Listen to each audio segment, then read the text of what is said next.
জীবন আসলে কোনো গন্তব্য নয়, এক অন্তহীন যাত্রা, যেখানে প্রশ্নের চেয়ে উত্তর কম আর অভিজ্ঞতার চেয়ে উপলব্ধি বড়।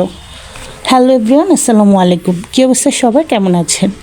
আমি সোনিয়া আবারও হাজির হয়ে গিয়েছি আপনাদের মাঝে আমার ডেইলি ব্লগ নিয়ে।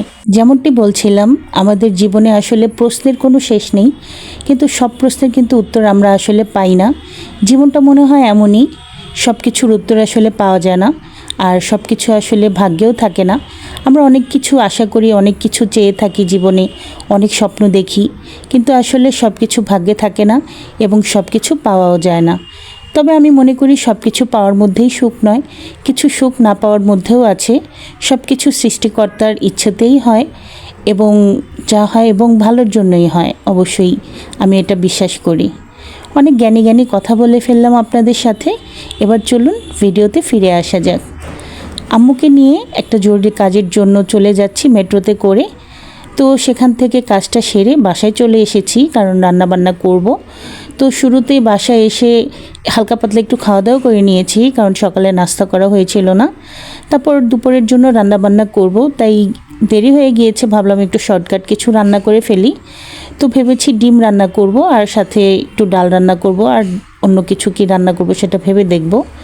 এখানে আমি ডিম পোচ করে নিচ্ছি। এভাবে করে আমি মাঝে মধ্যেই রান্না করি ডিম, ভালো লাগে এভাবে করে রান্না করলে। তো এখানে আমি কিছু আলু কুচি করে রেখেছিলাম, ডিমের সাথে দিয়ে রান্না করব। তাই এখানে পেঁয়াজটাকে ভালো মতো ভেজে নিয়ে আলু কুচিটা এখানে দিয়ে দিচ্ছি, সাথে একটু কাঁচামরিচ, টমেটো কুচি, তারপর হলুদ মরিচের গুঁড়া, সামান্য একটু রসুন বাটা, সব কিছু দিয়ে আমি ভালো মতো নেড়ে চেড়ে তরকারিটা কষিয়ে নিয়েছি। এবার পরিমাণ মতো ঝোল দিয়ে একে একে আমি ডিম ভাজাগুলো এখানে দিয়ে দিচ্ছি।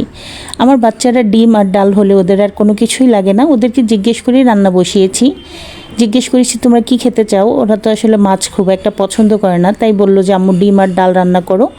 ওরা মাংস আর ডিম ডাল এগুলো হলে ওদের আর কিছুরই প্রয়োজন পড়ে না, ওরা এগুলো দিয়ে খুব তৃপ্তি করে খাবার খেয়ে নেয়। আর আমার ঘরে প্রতিদিন ডাল রান্না করতে হয়, কারণ আমার বাচ্চারা ডাল ছাড়া ভাত খেতে চায় না। এখানে আমি আম দিয়ে খুব মজা করে ডাল রান্না করেছিলাম, তো একটু ধনিয়া পাতা কুচি দিয়ে দিলাম, ডালটা রান্না হয়ে গিয়েছে। আর ডিম রান্নাটাও হয়ে গিয়েছে, কারণ ডিম রান্না হতে তো আসলে খুব একটা সময় লাগে না। একটু ধনিয়া পাতা দিয়ে দিলাম, ফ্লেভারটা ভালো আসবে। তো রান্না কমপ্লিট করে নিয়েছি।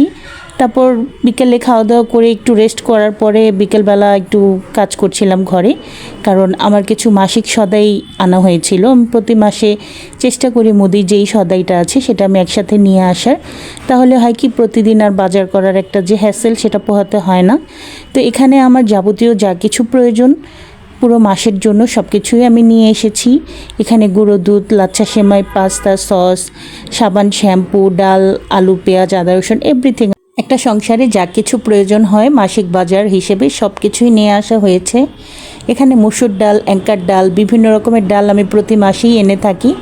আর আমার বাচ্চারা যেহেতু নুডলস পছন্দ করে, তাই ওদের জন্য নুডলস, লাচ্ছা সেমাই, তারপরে হালিম মিক্স সব কিছুই কম বেশি আমি ঘরে এনে রাখি। তাহলে হয় কি যখন তখন ওদেরকে রান্না করে দিতে পারি।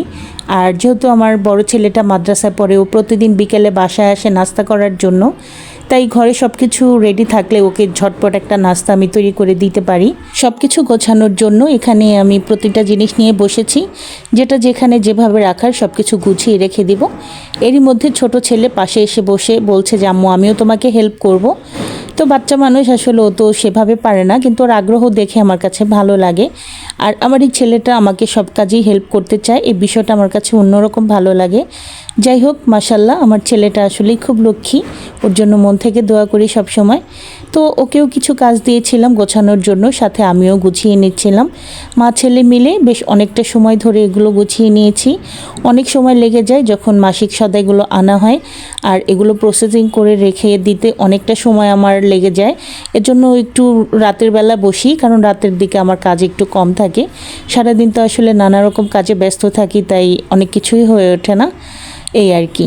তো এই ছিল আমার আজকের ভিডিও। কেমন লেগেছে অবশ্যই কমেন্টে জানিয়ে যাবেন। ভালো লেগে থাকলে একটু লাইক, কমেন্ট, শেয়ার করে আমার পাশে থাকবেন।